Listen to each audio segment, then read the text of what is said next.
안에서 한가족 된 사랑하는 형제자매 여러분, 들려오는 소식들과 주위의 환경이 우리를 절망스럽게 하는 이때에 오직 예수, 오직 천국으로 충만하시기를 주의 이름으로 간절히 축원을 드립니다. 이 땅에 많은 절망스러운 일들이 많이 있지만 오직 예수로, 오직 천국으로만 충만하다면 어떤 절망도 이겨나가게 될 줄로 믿습니다. 오직 예수 천국으로 충만하기에 우리에게 절대적으로 필요한 것이 있는데 그것은 바로 우리의 믿음인 것입니다. 믿음이 있어야 하나님이 주시고자 하는 온갖 좋은 것들을 나의 것으로 만들 수가 있습니다. 하나님이 은혜 베푸시고 이 모든 것들을 우리에게 구원과 모든 복을 입혀주실 때에 그것을 정말 받아서 나의 것으로 누리려고 하면 뭐가 필요하냐? 그때 필요한 것이 바로 믿음인 것입니다. 에베소 2장 8절 9절에 이렇게 말씀합니다. 너희가 그 은혜를 인하여 믿음으로 말미암아 구원을 얻었나니 이것이 너희에게서 난 것이 아니요 하나님의 선물이라 행위에서 난 것이 아니니 누구든지 자랑치 못하게 함이라 말씀합니다. 하나님께서 우리에게 구원의 은총을 입혀주셨는데 하나님의 전적인 은혜로 하나님의 선물로 우리에게 주신다는 것입니다. 그런데 우리에게 필요한 것이 뭐냐? 그것이 바로 믿음으로 말미암아 구원을 얻는다. 믿음이라고 말씀합니다. 또한 유혹과 핍박이 많은 이 세상에서 우리가 어떻게 승리의 삶을 살아갈 수 있을까요? 우리가 승리할 수 있는 비결도 믿음에 있다라고 성경은 분명히 말씀합니다.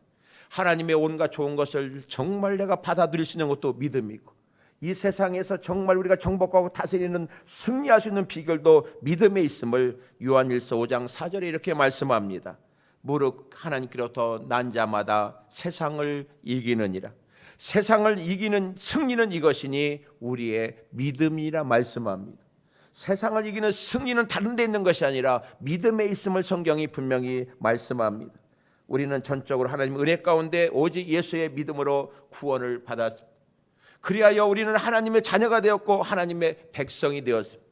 하나님의 자녀, 하나님의 백성 된 우리들은 어떻게 살아야 할까요? 오직 예수 믿음으로 살아야 될 줄로 믿습니다. 히브리서 11장은 우리가 잘 아는 대로 믿음의 장이라고 합니다. 우리는 본장에서 믿음으로 사는 방법을 배우게 될 것입니다. 그리고 믿음의 선진들을 우리는 만나게 될 것입니다. 본장의 메시지는 오직 나의 의인은 믿음으로 말미암아 살리라는 말씀을 자세히 풀어 우리에게 설명해 주고 있습니다. 믿음으로 산다는 것이 무엇인지를 정말 믿음의 선진들의 여러 모습을 통해서 믿음이 무언가를 우리에게 가르쳐주고 믿음으로 사는 것이 무엇인가를 우리에게 자세히 교훈해 주는 놀라운 은혜의 말씀입니다. 히브리서 기자는 먼저 믿음의 본질을 말씀하고 있습니다. 히브리서 11장에서 믿음을 설명하면서 믿음이 무엇냐? 믿음은 어디에 근거하고 있는가를 이렇게 말씀합니다. 믿음은 바라는 것들의 실상이요 보이지 않는 것들의 증거니 선진들이 이로써 증거를 얻었느니라. 믿음으로 모든 세계가 하나님의 말씀으로 지어진 줄을 우리가 아나니 보이는 것은 나타나는 것으로 말미암아 된 것이 아니니라 말씀합니다. 믿음은 어떻게 주어질까요? 그리고 믿음의 대상은 누구일까요? 믿음은 하나님의 은혜로 주어짐을 믿으시기를 바랍니다. 믿음은 내가 가지고 싶다 해서 가질 수 있는 것이 결코 아니라 하나님의 은혜가 있어야 가질 수 있는 것이 믿음이라는 것입니다. 여러분이 믿음을 가졌다면 그것은 전적으로 하나님의 은혜인 것입니다. 그리고 믿음은 우리가 구원을 얻는 천국 열쇠임을 믿으시기를 바랍니다. 천국에 들어갈 수 있는 모든 열쇠와 정말 비결이 어디 있느냐? 바로 믿음에 있는 것입니다. 믿음이라는 그 말 자체는 신뢰한다, 믿는다, 의지하는 등의 뜻을 내포하지만 이것보다 중요한 것은 무엇을 믿느냐는 것입니다. 대부분의 사람들은 자기 믿음을 중요하게 생각합니다. 나 믿음이 이만해, 나 믿음이 누구보다도 좋아. 그러나 성경은 내 믿음보다 더 중요한 것은 믿음의 주인이신 하나님이라고 교훈하고 있습니다. 우리의 믿음의 대상은 세상의 그 어떤 것도 결코 아닙니다. 우리의 믿음의 대상은 오직 하나님 한 분뿐이심을 확실히 믿으시길 주님으로 축복합니다. 우리가 믿는데 무엇을 믿느냐는 것입니다. 나를 믿느냐, 어떤 우상을 믿느냐. 믿음은 하나님이 은혜로 주신 것이요 그리고 그 믿음의 대상이 하나님이 한 분뿐이라는 것을 확신하는 믿음이 있기를 주 이름으로 축복합니다. 그렇다면 우리는 무엇을 믿어야 될까요? 여러분, 믿음의 내용이 무엇일까요? 성경에서 말하는 믿음은 구약에서는 하나님과 하나님 하신 말씀을 믿는 것입니다. 우리 구약 성경을 쭉 보면서 내가 뭘 믿느냐? 하나님을 믿고 역사하신 하나님, 역사 속에 역사하신 그 하나님을 믿고 하나님이 하신 그 말씀과 그리고 하나님이 하신 모든 것들을 우리가 그대로 믿는 것입니다. 신약에서는 예수 그리스도와 그분이 하신 말씀과 그가 하신 모든 일을 믿는 것이 믿음인 것입니다. 믿음이란 하나님, 예수님과 그분이 하신 말씀을 온전히 신뢰하고 확신하는 것이 믿음인 걸 믿으시기를 바랍니다. 믿음은 지난주에도 말씀드렸지만 하나님, 예수님을 확신하는 것, 그리고 그분이 하신 말씀을 온전히 신뢰하고 확신하는 것입니다. 하나님은 전능하시다 천지를 만드신 분이다. 하나님은 우리의 영육의 구원자가 되신 분이다. 하나님은 우리의 보호자, 인도자, 공급자가 되신 분이다. 하나님은 살아계시다 복과 심판의 주가 되신 분이다. 성경에서 말씀하고 있는 그 하나님을 100% 그대로 신뢰하고 확신하는 것이 여러분 믿음인 걸 믿으시기를 바랍니다. 그래서 성경에서 말씀하고 있는 그 하나님을 우리가요 그대로 내가 하나님을 인정하고 믿는 거예요. 그리고 확신하는 것입니다. 성경은 또한 100% 하나님의 말씀이요 1.1획도 변함이 없는 신실하신 하나님의 말씀, 그 말씀은 살아있고 운동력 있어 말씀으로 천지 만물을 만드시고 지금도 운행하시는 하나님의 말씀, 성경 전체를 하나님의 100% 말씀으로 신뢰하고 그 말씀 그대로 되어질 것을 확신하는 것이 우리의 믿음인 걸 믿으시기를 바랍니다. 그래서 믿음은 바라는 것들의 실상이요 보이지 않는 것들의 확실한 증거가 되는 것입니다. 하나님의 전능하심을 믿고 말씀대로 되어짐을 확실히 믿으면 모든 것들이 믿어지기 시작하는 것입니다. 믿음을 가지면 바랄 수 없는 것을 바라보는 능력이 생깁니다. 믿음은 보지 못하는 것을 보게 합니다. 믿음이 있는 사람은 확신이 있습니다. 조금 더 의심하지 않습니다. 하나님의 천지 창조가 확실히 믿어집니다. 그리고 그 하나님의 구원과 천국이 확실히 믿어집니다. 그 어떤 불가능도 하나님이 하시면 된다고 확실히 믿어지는 것입니다. 그래서 믿음은 바라는 것들의 실상이요 보이지 않는 것들의 확실한 증거가 되는 것입니다. 사람에게서 난 것이 아니요 하나님부터 난 참 믿음은 지금 그 사람이 보지는 못하고 있으나 실제로 보는 것보다 더 분명하게 마음의 증거가 있는 것입니다. 사람들이 영혼을, 천국을, 미래를 보지 못하는 이유는 그 사람이 육에 속해 있기 때문에 그렇습니다. 영의 눈, 믿음의 눈이 없어서 그런 것입니다. 하나님의 자녀는 믿음으로 보이지 않는 하나님과 천국을 보는 눈을 이미 우리에게 주신 것을 믿으시기를 바랍니다.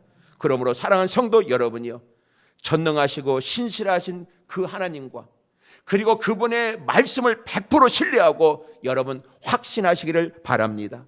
그리하여 바라는 것들의 실상이요 보이지 않는 것들의 증거를 얻는 시온의 복된 성도들 다 되시기를 주의 이름으로 간절히 축원을 드리겠습니다.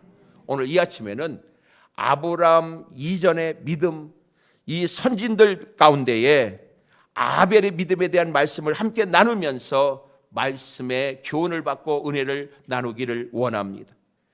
히브리서 기자는 아벨의 믿음을 4절 한 줄에서 그의 믿음이 어떤 믿음인가를 이렇게 말씀하고 있습니다. 믿음으로 아벨은 가인보다 더 나은 제사를 하나님께 드림으로 의로운 자라 하시는 증거를 얻었으니 하나님이 그 예물에 대하여 증언하심이라. 그가 죽었으나 그 믿음으로써 지금도 말하느니라고 말씀하고 있습니다. 아담의 아들 아벨의 일생에 대해서 성경은 아벨이 제사 드리는 한 사건과 결과만을 창세기에서 기록하고 있습니다. 창세기 4장에 보면 정말 이 아벨이 어떤 사람이었는지, 어떤 믿음의 사람이었는지를 정말 말씀하고 있습니다. 우리가 일생을 사는 동안 이것저것을 많이 하지만 어느 순간에 어느 한 사건이 우리의 일생을 요약할 만큼 중요한 사건이 될 수가 있습니다. 아벨의 일생을 요약 평가하는 본문에서 히브리서 기자는 아벨이 가인보다 더 나은 제사를 예배를 믿음으로 하나님께 드렸다라고 그의 인생 전체를 예배를 통해서 말씀하고 있는 것을 보게 됩니다. 아벨의 제사 예배는 아벨의 삶의 일부분이지만 그것이 아벨의 삶의 전체임을 증거하고 있음을 우리가 여기서 볼 수가 있습니다.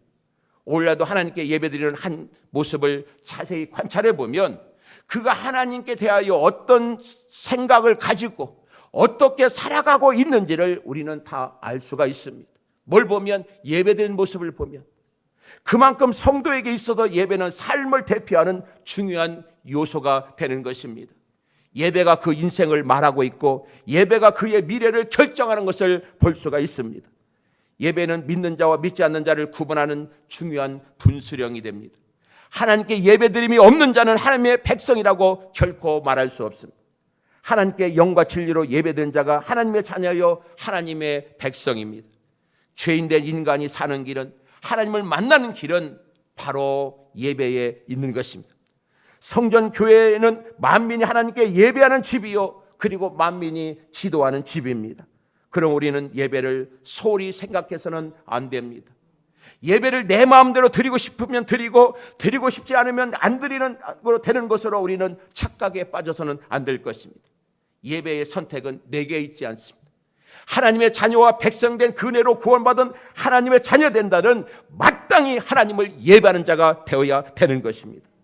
예배는 하나님이 말씀하신 대로 할 수만 있으면 하나님이 지정해 주신 장소 교회에서 온 마음과 정성을 다하여 하나님께 예배 드림이 마땅합니다. 아벨은 순교를 각오하고 예배를 드렸습니다.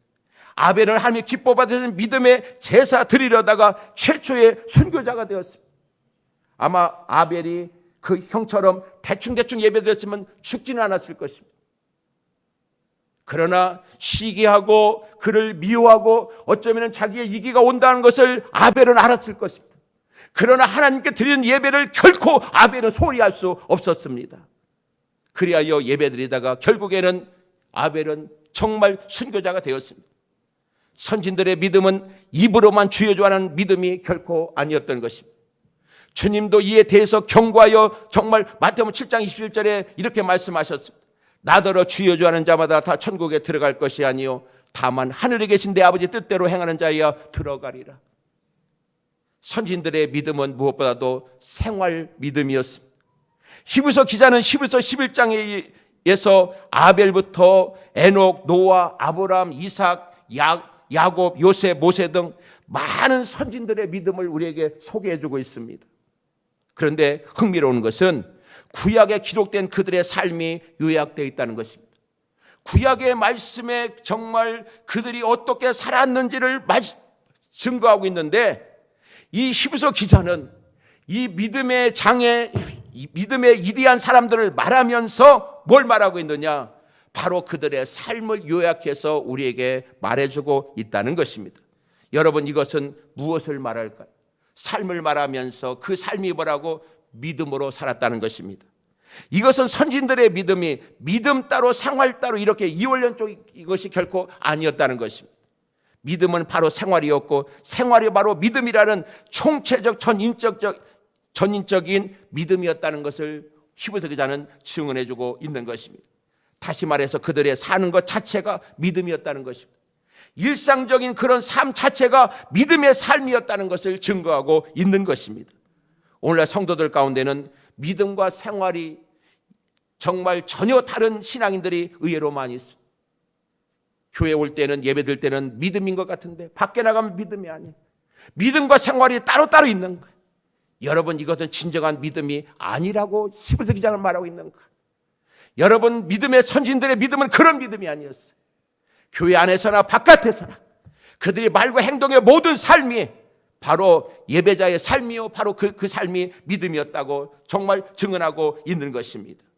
어떤 사람들은 이상한 체험을 믿음이라고, 이상한 체험, 어떤 신비한 체험 그걸 하라 하면 믿음이 좋은 것처럼 착각하는 상도들도 있고, 심지어 교회를 가끔 왔다 갔다 하는 것을 믿음이라고 말하는 사람도 있어요. 여러분, 이것은 진정한 참 믿음이 아닌 것입니다. 히브리서 기자가 말하는 선진들의 믿음은 생활 믿음이었습니다. 아벨과 가인의 예배드리는 모습이 바로 그들의 삶의 모습이었던 것입니다. 우리는 어떤 모습으로 하나님께 예배자로 나가고 있습니다. 믿음으로 아벨은 가인보다 더 나은 제사를 하나님께 드림으로 의로운 자를 하시는 증거를 얻었습니다. 하나님이 그 예물에 대하여 증언하시라고 말씀하고 있습니다. 그렇다면 가인의 제사는 어떤 제사였고 아벨의 제사는 어떤 제사였는지 간단히 살펴보기를 원합니다. 가인은 동생 아벨과 함께 하나님께 제사를 드렸지만 아벨의 제사는 연락되고 가인의 제사는 연락되지 않았습니다. 오늘날도 마찬가지입니다. 뚜두둑뚜두 하는 건 정신 차리라고 하니까 정신만 차리면 돼요. 전혀 왔다 갔다 하지도 마세요. 제가 다 알아서 할 거니까 하나님 알아서 하세요. 어떤 성도의 예배는 하나님이 받으시고 어떤 성도의 예배는 하나님이 받지 않을 수 있다는 사실을 우리는 분명히 알아야 됩니다. 우리는 교회만 앉아있으면 예배가 된다고 생각하면 안 돼요. 우리는 이 가인과 아벨의 정말 이 제사를 통해 예배를 통해서 하나님이 받으시는 예배자도 있고 하나님이 받지 않은 예배도 있다는 사실을 우리는 분명히 알아야 할 것입니다. 우리 하나님 기뻐받은 아벨과 같은 믿음의 예배자가 되어야 될 줄로 믿습니다. 평생에 예배 드렸는데 그 예배가 하나님이 연락되지 않는 예배가 되었다면 아무 의미가 없는 거예요. 여러분, 예배가 그렇게 드려지는 인생은 복된 인생이 될 수가 없어요. 하나님이 받으신 예배가 될 때에 그의 인생이 열려지고 복된 역사 있음을 믿으시기를 바랍니다. 그래서 예배가 그렇게 중요한 것입니다. 어떤 사람은 예배 잘못 드려서 아벨은요 믿음의 정말 전당에 들어가지만 예배 잘못 드리는 가인은요 영원히 정말 불행한 자가 되잖아요. 아담의 아들 아벨은 양치는 자였고 가인은 농사하는 자였어요. 창세기 4장 3절 이하의 말씀에서 아벨과 가인의 예배와 삶을 이렇게 말씀하고 있어요. 세월이 지난 후에 가인은 땅의 소산으로 제물을 삼아 여호와께 드렸고 아벨은 자기도 양의 첫 새끼와 그 기름으로 드렸더니 여호와께서 아벨과 그의 제물은 받으셨으나 가인과 그의 제물은 받지 아니하신지라 가인이 몹시 분하여 안색이 변하니라고 했습니다. 가인의 제사가 하나님께 연락되지 않은 이유는 무엇일까요? 가인은 정성과 헌신이 결여된 형식적인 제사를 하나님께 드렸기 때문입니다. 오늘 가인은 어떻게 제사 드렸다고요? 세월이 지난 후에 가인은 땅의 소산으로 제물을 삼아 여호와께 드렸고라고 그랬습니다. 가인은 하나님께 제사 예배 드릴 때에 준비함과 구별함이 전혀 보이지 않습니다. 농사지니까 땅의 소산으로 아무 것이나 그냥 대충 제물 삼아서 하나님께 그렇게 드렸습니다. 하나님의 은혜에 대한 감사함이 없습니다. 하나님에 대한 존중함이 없습니다. 하나님께 대한 거룩함의 구별되어도 없습니다. 가인은 정성과 헌신이 없는 형식적인 제사를 하나님께 드린 것입니다. 우리는 하나님께 합당한 예배를 드려야 마땅합니다. 우리는 하나님께 어떠한 자세로 예배를 드리고 있습니까? 하나님께 대한 감사와 구원에 대한 감격으로 기뻐하며 예배를 드리고 있습니까? 아니면 그냥 형식적으로 여러분 그렇게 예배를 드리고 있는 분은 안 계십니까? 우리가 드리는 예배는 하나님께서 기뻐 받으실 만한 예배인가? 나는 오늘 또 가인과 같은 예배를 드리고 있지는 않는가? 나는 아벨의 그런 믿음의 예배를 제사를 오늘 또 내가 하나님께 드리고 있는가? 우리는 가인의 제사를 통해서 종교 행위와 진정한 예배의 차이점을 우리는 뚜렷이 인식해야 될 것입니다. 여러분, 종교 행위와 예배는 다른 것입니다. 형식적으로 앉아있는 행위하고 하나님이 받으시는 정말 이런 영적인 예배는 차원이 다른 것입니다. 가인의 제사가 하나님께 연락되지 않은 이유는 가인은 선한 생활이 결여된 제사를 드렸기 때문입니다. 하나님께서 연락하지 않으신 것은 가인의 제물만이 아닙니다. 성경은 분명히 이렇게 말씀합니다. 뭐라고 말씀하고 있어요? 오늘 여기에 보면 가인과 그의 제물은 받지 아니하신 자라 했어요. 제물만이 아니라 가인과 그의 제물을 받지 않았다고 성경이 말씀합니다. 하나님께서는 제물보다도 사람을 먼저 보신다는 것입니다. 하나님께는 사람의 인격과 생활이 제물보다 우선합니다. 가인의 제사는 제물의 문제이기 이전에 제물을 드리는 가진 자신에게 문제가 있었음을 알 수가 있습니다. 여러분이요, 어떻게 그냥 예물만 드리면 그냥 헌금만 하면 다 되는 게 아니에요. 먼저 중요한 건 내 자신을 드려야 돼요. 내 자신이 하나님 앞에 합당한 예배자가 되어야 돼요. 그냥 아무렇게나 살다가 대충 하다가 그저 하나님 경외함도 없이 그냥 형식적으로. 여러분이요, 그런 자세에 그런 정차가 드리는 그런 예배는 그 자신을 안 받을 뿐 아니라 그의 드리는 예물도 하나님이 받지 않으신다는 걸 알 수가 있습니다. 하나님께서는 재물보다 그것을 드리는 사람을 더 중요하게 생각하십니다. 영이신 하나님께는 사람의 중심을 꿰뚫어 보시며 아무리 겉을 치장하더라도 그 속에 있는 더러운 것을 능히 하나님은 감찰하고 계십니다. 그러므로 우리는 시간만의 예배자가 아니라 삶의 예배자가 되어야 될 줄로 믿습니다.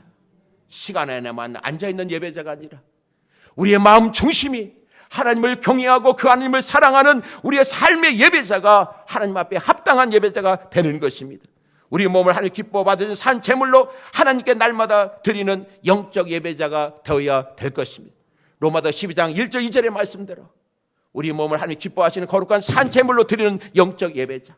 너희는 이 세대를 본받지 말고 오직 마음을 새롭게 함으로 변화를 받아 하나님의 선하시고 기뻐 온전한 뜻이 무엇인지를 분별하는 그러한 정말 삶이 있는 진정한 믿음이 있는 그런 예배자 우리 모두가 되기를 주의 이름으로 축복합니다. 가인의 제사가 하나님께 연락되지 않은 가장 큰 이유는 무엇보다도 믿음 없이 제사를 드렸기 때문입니다. 제사 예배 드리는 모습이나 하나님께 드리는 태도나 자기의 예배를 하나님이 받지 않으셨다고 화를 내고 동생을 쳐 죽이는 것이나 어느 곳에도 믿음을 찾아볼 수가 없습니다. 하나님께 예물 드리는 그 모습이나 하나님 앞에 말대꾸하는 모습이나 내가 동생을 지키는 자입니까?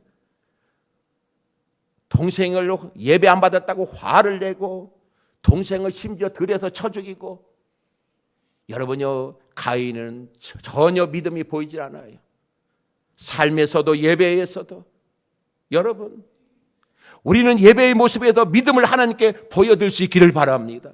예배의 모습에서 믿음을 보여드려야 돼요.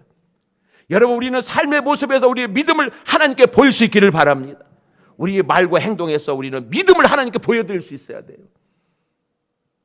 그러므로 사랑하는 성도 여러분이요 우리 모두 하나님께 드리는 예배에서 우리 삶의 모든 영역에서 믿음을 증거로 보일 수 있는 시온의 복된 성도들 다 되시기를 주의 이름으로 축복합니다. 그렇다면 하나님께 연락되는 제사를 드리는 아벨의 제사는 어떤 제사였을까요? 아벨은 하나님께 연락되는 거룩한 산 제사를 드렸습니다. 아벨은 제사가 무엇인지를 분명히 알았어요. 제사가 뭔지, 예배가 뭔지. 오늘날 우리는 예배 드릴 때에 우리가 예배가 무엇인지를 분명히 알아야 돼. 예배가 앉아있는 게 예배가 아니에요. 구경하는 게 예배가 아니에요. 예배가 무엇인지를 알아야 돼. 영적으로 하나님과 교제하는 시간, 하나님을 만나는 시간, 나의 삶의 모든 헌신을 하나님께 보여 드리는 시간이다. 그리고 그때 하나님 우리 만나줘 우리에게 은혜와 복을 입는 시간이 바로 예배의 시간인 것이다. 아벨은 제사 예배가 무엇인지를 분명히 알고 제사 드렸어요. 아벨은요 제사를 받으시는 하나님이 어떤 분인 걸 알았어요. 제사 드리는데요 그걸 받으신 분이 하나님이 어떤 분인 걸 모르고 예배 드린다고 하면 그 예배가 무슨 믿음으로 드리겠어요? 이 시간도 우리는요 예배가 무엇인지를 분명히 알고 예배 드려야 돼. 그리고 우리 예배를 받으신 하나님이 어떤 분인가를 분명히 알아야 돼. 아담이 범죄함으로 죄가 들어왔고 온 인류에게는 죄의 싹수로 사망이 왔습니다. 그러나 하나님은 인간을 너무도 사랑하셔서 죄인 대신 양이나 소 같은 짐승을 잡아 희생제사를 드림으로써 죄를 속하게 하셨습니다. 신학자들은 모세의 율법이 있기 전 아벨 시대의 사람들이 이미 가축으로 제물을 삼아 하나님께 제사를 드렸다고 말합니다.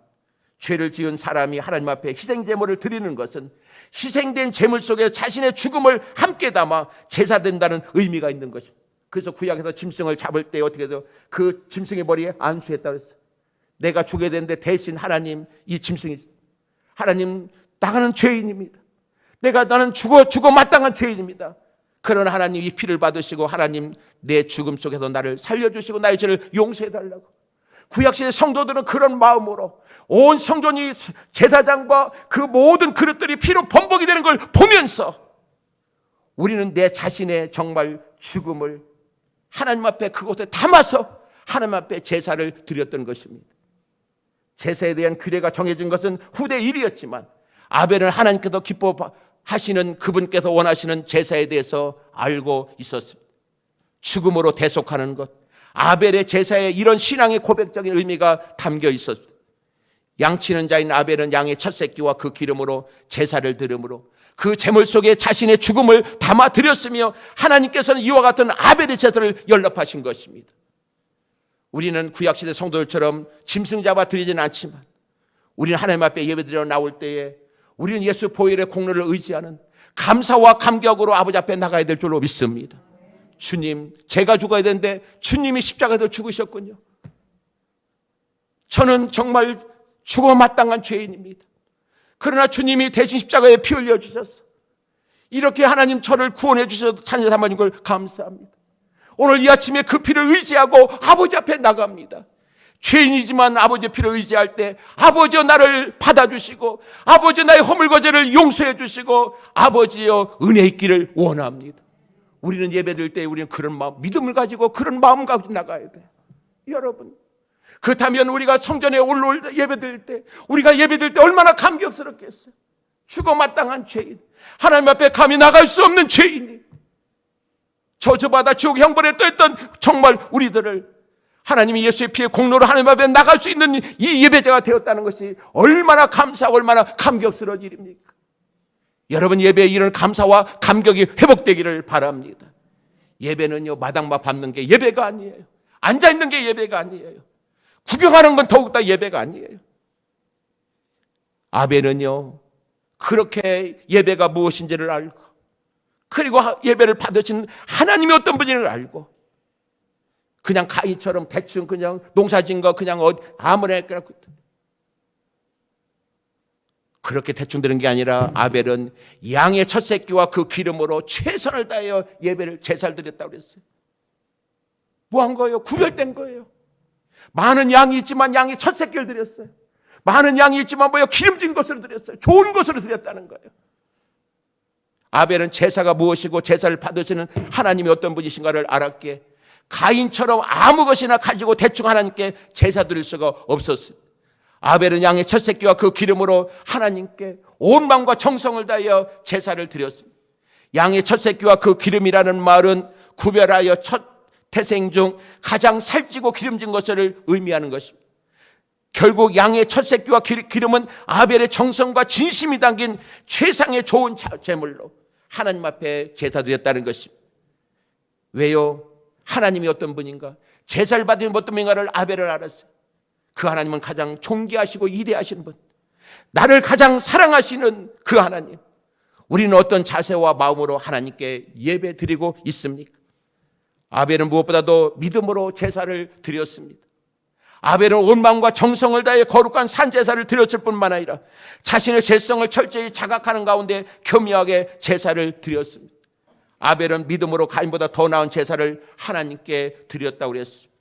아벨은 평소의 삶에도 믿음으로 말하고 믿음으로 행동했습니다. 아벨의 이런 제사 예배는 그의 삶의 모든 것들을 반영하는 예배였습니다. 아벨의 삶 전체는 믿음의 삶이었습니다.